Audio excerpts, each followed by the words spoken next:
everyone! So it's me, Emily, again, as you probably figured out from the channel name. Anyway, I'm doing a little bit of a different video today than I have done in the past, because in the past I've sat down and shown you all of my projects, and just lately I've been super busy and haven't been able to get the motivation, the time, and the light to all happen at the same time. So I've been okay lighting and motivation and not a ton of time right now, so I'm just going to do a short video, and instead of showing you everything that I've worked on since my last video, I'm just going to show you the two finishes that I have in my knitting, and then the one cross-stitch piece that I started. That's, I think, really the only cross-stitch piece I've done substantial work on since the last time. I tend to go in phases when I feel more like knitting or I feel more like stitching, and it was a knitting month, I guess. So, let's do this. The first thing I started after the last video, so this is the first time you're going to see this little cowl doohickey, which is not showing up true to color. It is like a slightly blue leaning charcoal gray and a black, and it looks a little bit too dark and a little bit too green on the camera right now. Anyway, it's a nifty little cowl because it's not a scarf. It looks like a scarf at the point in the front that you would take the things around the back, and I don't know what you would call it, because honestly I don't wear scarves and I don't wear cowls. This is not going to go to me, this is going to go to someone who would wear it way more than I would. But I had the yarn left over and I wanted to use it up, and this was a fun, very fun little knit. So anyway, that is this sucker. The pattern is called the Anguli Cowl.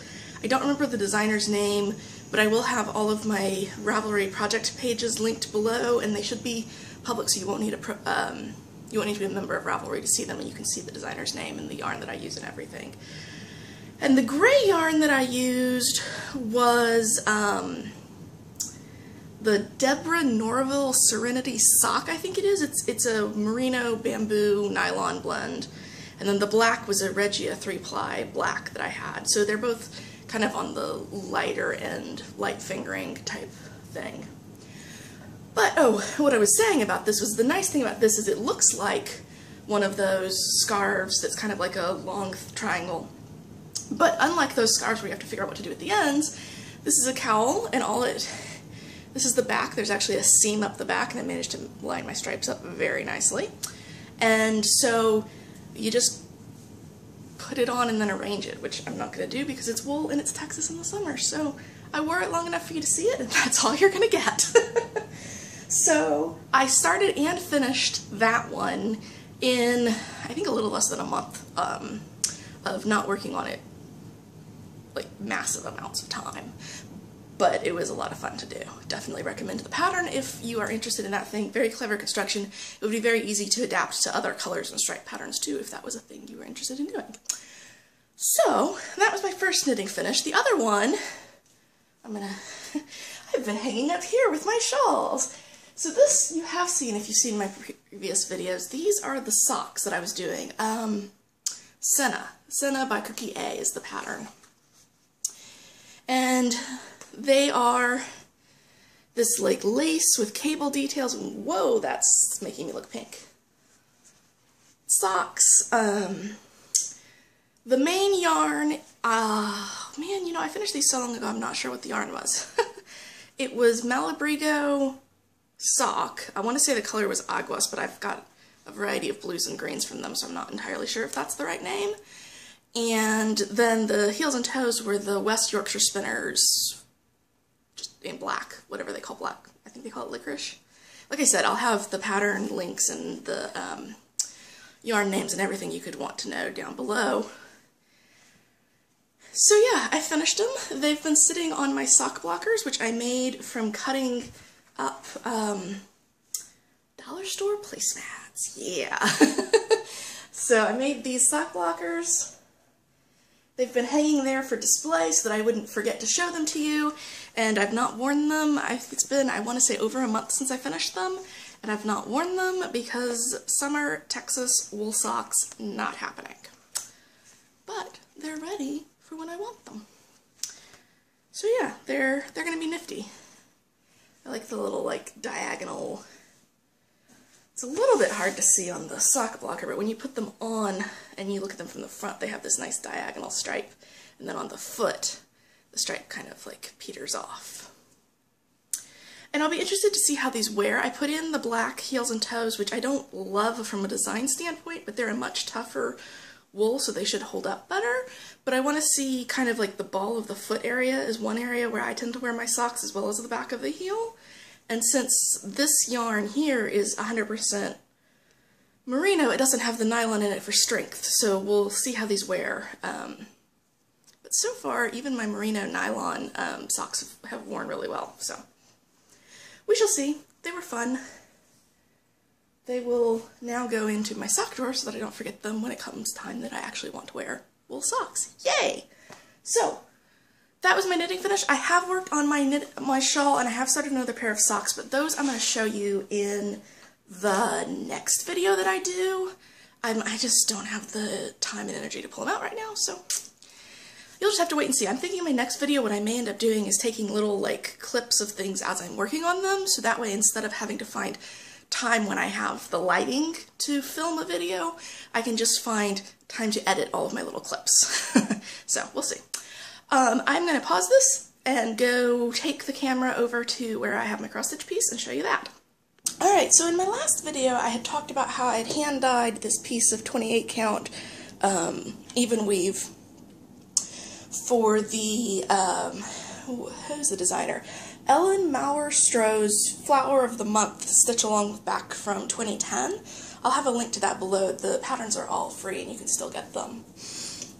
And so I had hand-dyed two pieces of, I guess it was DMC's 28 Monaco, I think it was, with some Rit dye, and then I figured out where I wanted to put all of the pieces based on how much modeling I had in different areas and the color of the flowers and etc., etc. So I started this with the July Larkspur. For the borders, I'm going with the darkest green out of the pattern rather than the brown that she calls for, because the brown is very close to my fabric color. And I think my camera may be sliding down. Let me just readjust that sucker. Okay, maybe it wasn't and I'm going crazy. Anyway, so I got started on that. It is 28 count fabric, which shrunk a little bit during dyeing, so it's probably closer to a 30 count right now. And I am doing it 3 strands over 2, which I really like. I like really dense coverage, and that is doing it. The only problem is that I am having to, that's not even a bit of the fabric, that's just some junk. I am kind of having to work from the top to the bottom because it's so dense that if I try to put in stitches coming up, because I come up in the bottom holes, if I put the stitches coming up, in a hole that has a filled-in stitch underneath it, it's so dense it's hard for me to get my needle through. So it's a lot easier to come up in an empty hole and then down in a filled hole up top. So I've just been having to do more of a parking method than I normally would with this type of pattern. Normally I would do more of a cross-country stitching, but it just makes my life easier to do it this way. So, yeah, like I said, I got started on that one. It happened to be the July Larkspur was the top leftmost one of the 6 that I'm putting on this piece of fabric, so that's why I started with it. I did chart my own names for both the month and the flower, which I googled some cross-stitch, backstitch alphabets, and I just kind of adapted from there. So yeah, that's the other main thing I've been working on. I'm thinking I'm going to probably put that away fairly soon and switch to something else because I'm getting a little bit I don't want to say bored with it. I really like it, but at the same time, I like working on multiple projects. So anyway, that's all I had to show you today. It's going to be a substantially shorter video than normal, and like I said, I think that the next video will probably include some little clips of progress with various projects, trying not to make it boring, but also trying to make it so that it's a lot easier for me to take a little, you know, less than a minute clip and stitch it together rather than sitting down and spending like half an hour talking plus all the prep time. So I will see you whenever I see you, and I hope you enjoyed the video, and and there was something else, but I don't remember it now. Bye.